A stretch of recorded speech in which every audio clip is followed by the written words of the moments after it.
Welcome back to Unrendered. I am chatting with Sir Vincent Beache, and we're into our final segment. Sir Vincent, we've found ourselves suddenly racing against the clock. Let's pick it up again with let me just say, integrity legislation. What happened, there's no country in the Caribbean for this reason that has integrity legislation, as far as I know. CARICOM was trying to do that, but they never succeeded. When you look at the integrity legislation, in that integrity legislation, what people were demanding is that senior civil servants and political representatives, even in local government, would have to declare their assets.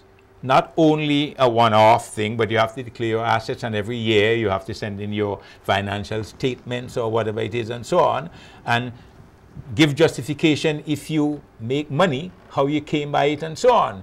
And when we went about and looked at it and did some kind of research, we realized that it was going to be very difficult to get people to serve.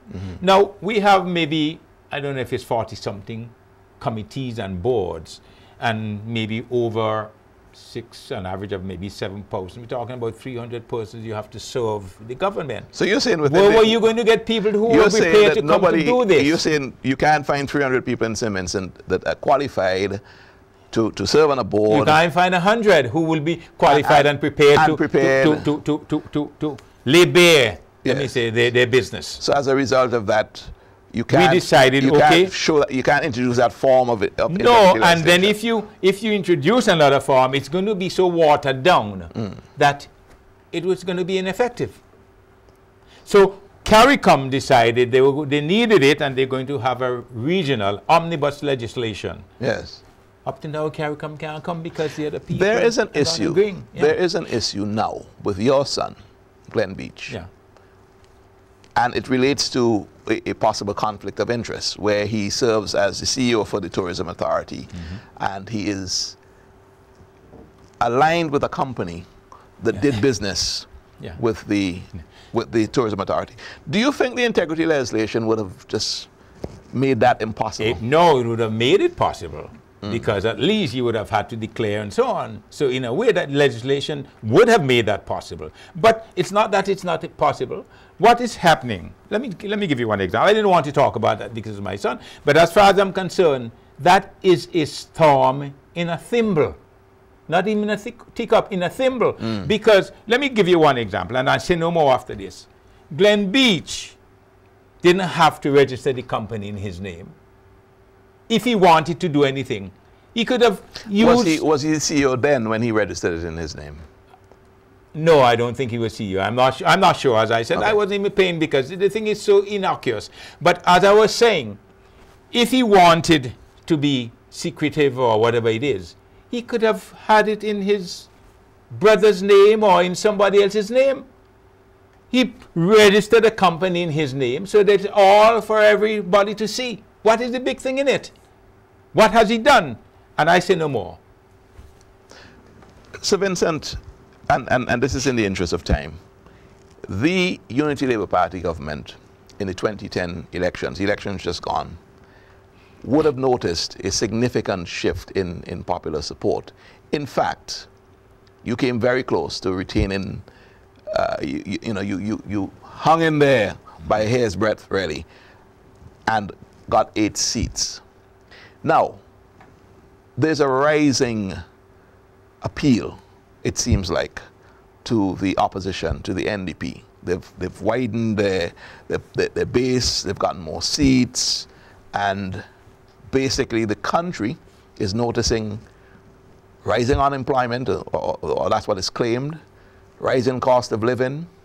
We're not seeing many capital projects, and things seem to be at a standstill. We're not seeing many capital projects as in the past before the global turned down. Yes. We still have a lot of capital projects. But were you in opposition? I'm just putting this scenario. Given you're now in government, but were you in opposition with all of that happening, the alleged victimization, etc., perceived corruption, to be quite honest. Perceived corruption? Where? Were you in opposition? Wouldn't you say it's time for the ULP to go? No. You wouldn't? I think the ULP has done so much. That's what I'm saying. And if this was so, the opposition would have, you know, got kudos and so on from it.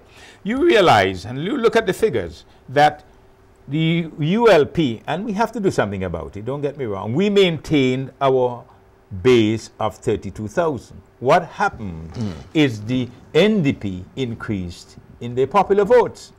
And by increasing in their popular votes, they got more seats. But you also have to take into consideration, and I'm not using this as an excuse because I think we have to do something about it, the ULP I'm talking about, is that this was the third election. And history has shown, and the research and everything. So you think voter fatigue favored the NDP in this election? Voter somewhat. Fatigue, I'm not saying that's the only reason. Somewhat. It did. But you see, the education revolution hasn't cut in yet. So that hasn't. In the next election, that would cut in, and that would pay dividends. Now, we can't rest on our laurels, and we can't take anything for granted. And so you have to go out there and inform the people, let them know what is happening, because we take things for granted, a lot of things for granted. I think I'll mention one. You don't hear anybody complaining now in the dry season that they can't get water. Up in Jeffries, up in But Daniel Cummins, who's a member of the NDP, will take credit for that. Well, he did do some work in it, but they were there and they never did it. We had to come and go over the whole thing, start more or less from scratch and get the thing going. He did do some original work. I'm not saying no, and you have to give Jack his jacket. But look how long it took. But now, what the point I was making though, is that people now take that for granted. It's routine. You have water, so you don't bother, you know. Electricity, for instance, when you used to have all these outages and so on, we've just under this administration, again, just put in another 9 megawatt, you know, facility. So you're saying that the ULP has performed creditably? More than creditably. I think our problem is that we've done too many things too quickly, so that as soon as one is finished, you take it for granted, you go to another one, and that's what it is. What are your thoughts on cocoa? This is a project that is being heralded now. I think, well, agriculture as a whole, I think we have to pay more attention to agriculture, because any country that can feed itself in times of hardship and so on, it doesn't affect you as much as if you have to. So you would say that the government needs to push more for food security, and by doing so, put more emphasis on the agricultural sector, not just for imports, not just for exports, sorry. No, for home consumption. I think so. I think we need this, because... Do you think enough is being done? No, I think we can do more. Well, when I say do more, not necessarily the government. I think the people in the agricultural sector, and I'm not talking about just agronomists and so on. I'm talking about farmers as well and so on. We need to do more, one, for Prairie Larceny. We need to come down hard on Prairie. We have done some. We have put in these rural constables to try to stem it. We need to do more for stop trespassing and damage. That legislation has been there for years. We have to do something about it.